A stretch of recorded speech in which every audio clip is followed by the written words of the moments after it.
மோடியும் வேண்டாம், எடப்பாடியும் வேண்டாம். அதிரடி முடிவெடுத்த பிரேமலதா விஜயகாந்த்.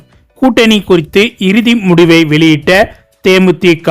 அதாவது 2026 சட்டமன்ற தேர்தலை முன்னிட்டு தேமுதிக அரசியல் களத்தில் தனது பேச்சுவார்த்தைகளை தீவிரப்படுத்தி இருக்கிறது.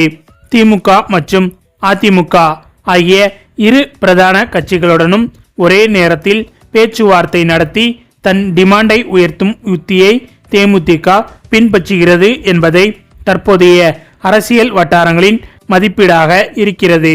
எனினும் இன்றைய தினம் என்ன முடிவை அறிவிக்கப் போகிறது என்பது மிகுந்த எதிர்பார்ப்பை ஏற்படுத்தி இருக்கிறது. கடந்த முறை தேமுதிகவை கடைசி வரை கண்டுகொள்ளாமல் விட்ட எடப்பாடி பழனிசாமி இந்த முறை எப்படியாவது தன்னுடைய கூட்டணிக்குள் கொண்டு வந்துவிட வேண்டும் என்பதில் முனைப்பு காட்டி வருகிறார். கடந்த ஜனவரி 9 தேமுதிக கூட்டணி நிலைப்பாட்டை உரிமை மீட்பு மாநாட்டில் அறிவிப்பேன் என்று கூறிய பிரேமலதா விஜயகாந்த் தை பிறந்தால் வழி பிறக்கும் என்று சொல்லி சஸ்பென்ஸ் வைத்திருந்தார். மேல் சபை எம்பி பதவி மற்றும் இரட்டை இலக்கத்தில் சட்டமன்ற தொகுதிகள் ஒதுக்கும் கட்சியுடன் மட்டுமே கூட்டணி அமைக்க வேண்டும் என்பதே கட்சியின் நிபந்தனையாக மாறியதாகவும் கூறப்பட்டது. இதனை அடுத்து திமுக கூட்டணி சார்பில் தேமுதிகவுக்கு 8 சட்டமன்ற தொகுதிகள் மற்றும் ஒரு ராஜ்யசபா சீட் என்ற கணக்கில் ஒரு ஆஃபர் முன்வைக்கப்பட்டுள்ளதாக கூறப்படுகிறது. இதற்கு இணையாக அதிமுகவிடம் தேமுதிக 18 சட்டமன்ற தொகுதிகளையும் ஒரு ராஜ்யசபா சீட்டையும் கோரி வருகிறது. மேலும் பாமகவுக்கு ஒதுக்கப்படும் தொகுதிகளை விட ஒரு தொகுதி கூடுதலாக தேமுதிகவுக்கு வழங்க வேண்டும் என அதிமுக பொதுச் செயலாளர் எடப்பாடி பழனிசாமியிடம் பிரேமலதா விஜயகாந்த் வலியுறுத்தி இருப்பதாகவும் தகவல்கள் கசிந்த வண்ணம் இருக்கிறது. இந்த டிமாண்டுகளுக்கு பின்னணியாக கடந்த லோக்சபா தேர்தல் அரசியல் கணக்கும் ஒரு காரணமாக கூறப்படுகிறது.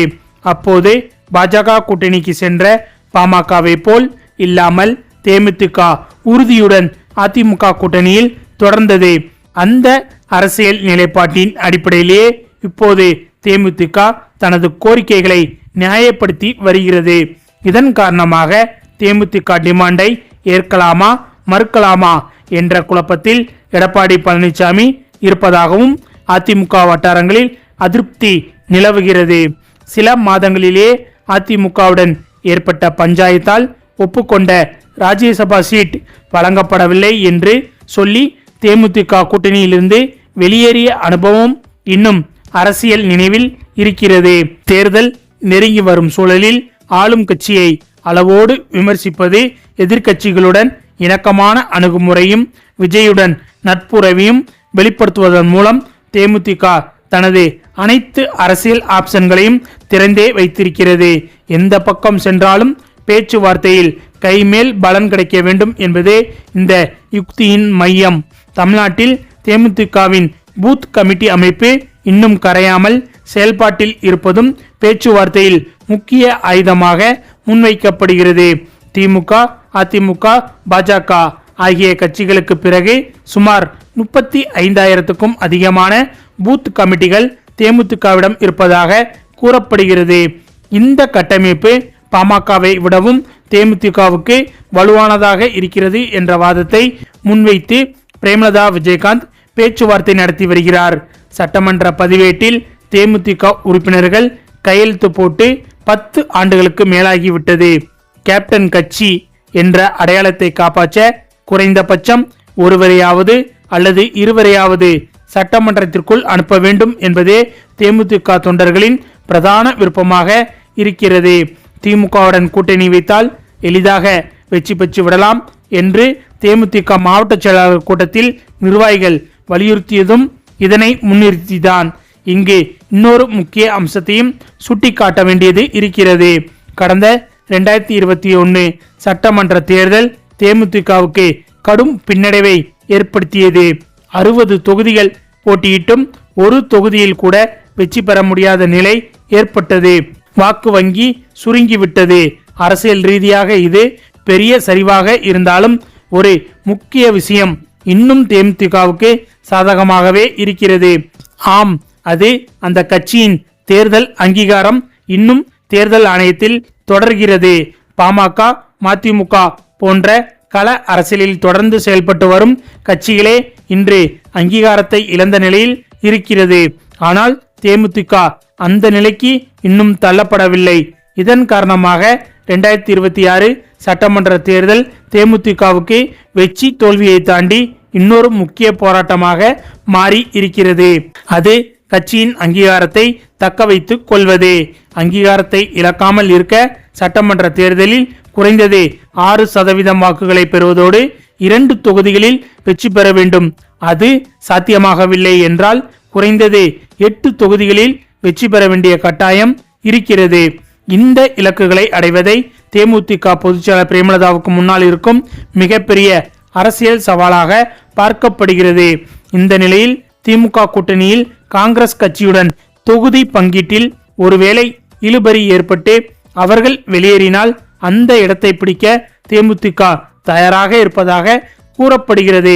பிரேமலதா விஜயகாந்த் தலைமையிலான தேமுதிக கட்சிக்கு வலு சேர்க்கும் ஒரு நல்ல கூட்டணி எதிர்பார்த்து காத்திருக்கிறது.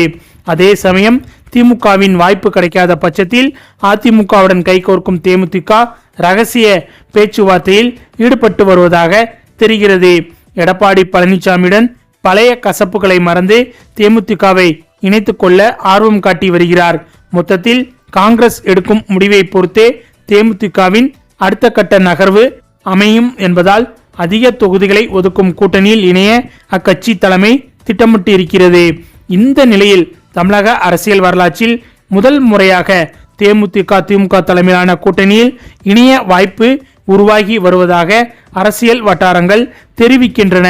கடந்த 2 சட்டசபை தேர்தல்களிலும் தேமுதிகவில் இருந்து ஒரு எம்எல்ஏ கூட வெற்றி பெறாத நிலையில் கட்சியின் எதிர்காலத்தை கருத்தில் கொண்டு இந்த முடிவை பிரேமலதா விஜயகாந்த் பரிசீலித்து வருவதாக கூறப்படுகிறது. சட்டசபை தேர்தல் அறிவிப்பு இன்னும் 1 மாதத்தில் வெளியாக உள்ள சூழலில் திமுக மற்றும் அதிமுக இரு தரப்பிலும் கூட்டணி பேச்சுவார்த்தைகள் தீவிரமாக நடைபெற்று வருகின்றன. தேமுதிக அதிமுக கூட்டணியில் இணையும் என்ற எதிர்பார்ப்பு இருந்த நிலையில் கடலூரில் நடைபெற்ற தேமுதிக மாநாட்டில் ஆயிரக்கணக்கான தொண்டர்கள் திரண்டது கவனம் பெற்றது.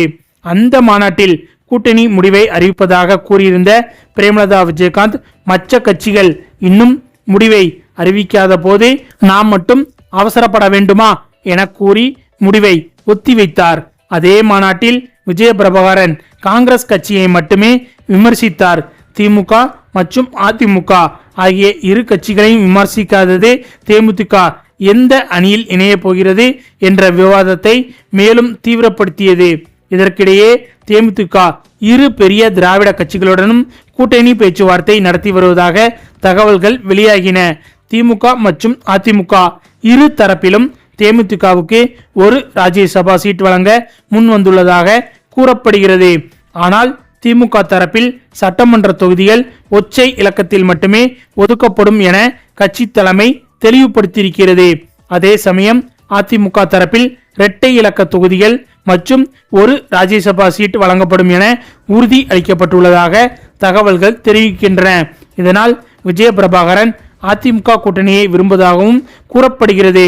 இவ்வாறான சூழலில் கடந்த 2 சட்டசபை தேர்தலிலும் தேமுதிக சார்பாக ஒரு எம்எல்ஏ கூட இல்லாமல் போனதை கருத்தில் கொண்டு திமுக கூட்டணியில் சேர்ந்தால் தேமுதிக சார்பாக சில எம்எல்ஏக்கள் வெற்றி பெறும் வாய்ப்பு இருக்கிறது என்ற முடிவில் பிரேமலதா விஜயகாந்த் இருப்பதாக அரசியல் வட்டாரங்கள் தெரிவிக்கின்றன.